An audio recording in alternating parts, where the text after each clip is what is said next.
भारत विचार मंच के मेरे सभी साथियों को नमस्कार। आज हम चर्चा करेंगे यूरोप के अंदर सिकंदर का उत्थान और भारत की राजनीतिक परिस्थितियां। जिस वक्त यूरोप के अंदर सिकंदर का उत्थान हो रहा था, उस समय भारत के अंदर मगध के अंदर घनानंद साम्राज्य था और हिंदू कुश पर्वत और सिंधु नदी के बीच में वैदिक धर्म को मानने वाले, वैदिक संस्कृति को मानने वाले लोग छोटे छोटे गणराज्यों के माध्यम से वहां पर रह रहे थे। यूरोप में ग्रीक लोगों के छोटे छोटे राज्य थे, उनमें स्पार्टा व एथेंस प्रमुख थे। बाकी छोटे छोटे राज्य स्पार्टा और एथेंस लोगों के सहायक के रूप में काम करते थे। इन ग्रीक राज्यों पर प्रसिया के राजा ने आक्रमण किया और ये उसमें प्रसिया का कुछ नहीं कर पाए। इस कारण मैसेडोनिया के राजा ने इन छोटे छोटे ग्रीक राज्यों को जीतकर एक राज्य का निर्माण किया, पर उसकी इस बीच में मृत्यु हो गई। मृत्यु के बाद उसका लड़का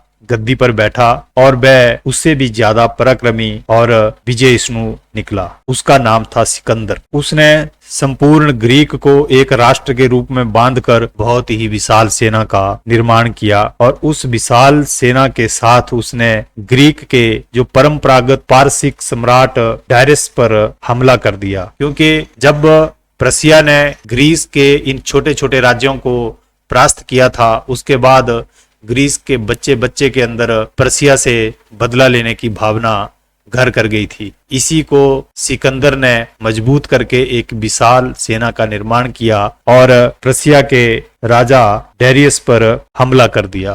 प्रसिया उस वक्त दुनिया की एक मजबूत राज्य था। सिकंदर ने राजा डेरियस को अलबेला के युद्ध में हरा दिया और उसने खुद को प्रसिया का राजा घोषित कर दिया। लगातार जीत के कारण सिकंदर का उत्साह बहुत बढ़ गया और उसने सोचा कि जैसे उसने प्रसिया और बेबीलोनिया को जीत लिया, वैसे ही अब वो सारी दुनिया को जीत कर दुनिया के ऊपर राज करेगा। उसके सैनिक भी लगातार जीत के कारण बहुत उत्साह में थे और उनको भी ये लगता था कि सिकंदर किसी देवी का पुत्र है। सिकंदर के सैनिक भी सिकंदर को देवी पुत्र मानने लगे थे। सैनिकों को भी लगता था कि सिकंदर एक देवी पुत्र है। सिकंदर ने लगभग 1,20,000 की विशाल सेना का निर्माण किया, जिसमें लगभग 15,000 घुड़सवार व पैदल सैनिक थे।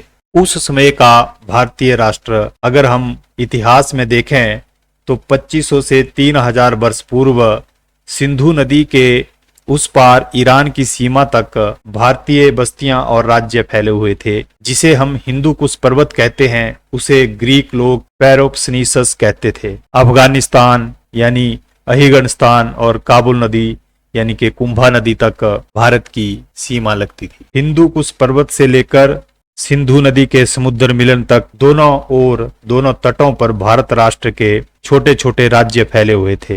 अधिकांश में जनतंत्र था और इन्हें गणराज्य कहते थे। एक दो राजतंत्र वाले राज्य भी थे, जिनमें सबसे बड़ा पौरव राज का राज्य था। ग्रीक लोग उसे पोरस कहते थे। सिकंदर की सीमा हिंदू कुश पर्वत तक थी। उसने हिंदू कुश से तक्षशिला तक का सफर आसानी से पार कर लिया, क्योंकि तक्षशिला के राजा अंभी ने राजा पौरस से अपनी पुरानी दुश्मनी के कारण सिकंदर का राज स्वीकार कर लिया था।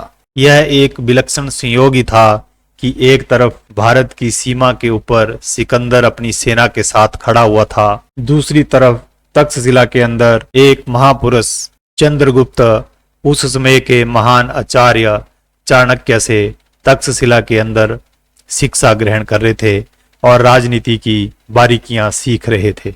उस समय भारत के अंदर मगध का साम्राज्य घनानंद के राज में मगध से चल रहा था। इस तरह से इतिहास एक भारत के इतिहास की महान घटना रचने के लिए भारत के द्वार पर खड़ा हुआ था, क्योंकि दुनिया को अपना गुलाम बनाने के लिए सिकंदर भारत की दहलीज पे खड़ा हुआ था और भारत के अंदर मगध का साम्राज्य घनानंद की अय्यासियों को देख रहा था। एक तरफ पौरव राज की सेना जो दुनिया को पदाक्रांत करने की क्षमता रखती है, ऐसी सिकंदर की सेना से लड़ाई करने की तैयारी कर रही थी, और दूसरी तरफ चंद्रगुप्त मौर्य अपनी पढ़ाई पूर्ण करने की दिशा में बढ़ रहे थे। तो साथियों, आज हमने देखा कि कैसे घटनाक्रम साथ साथ में चल रहे थे।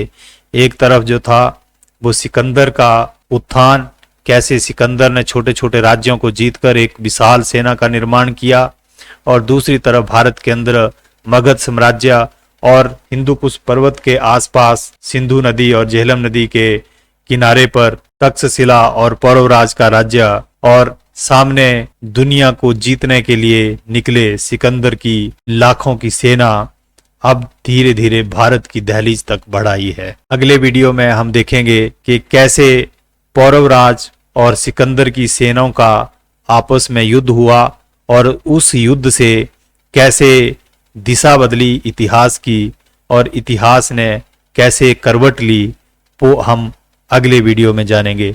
तब तक के लिए नमस्कार, धन्यवाद।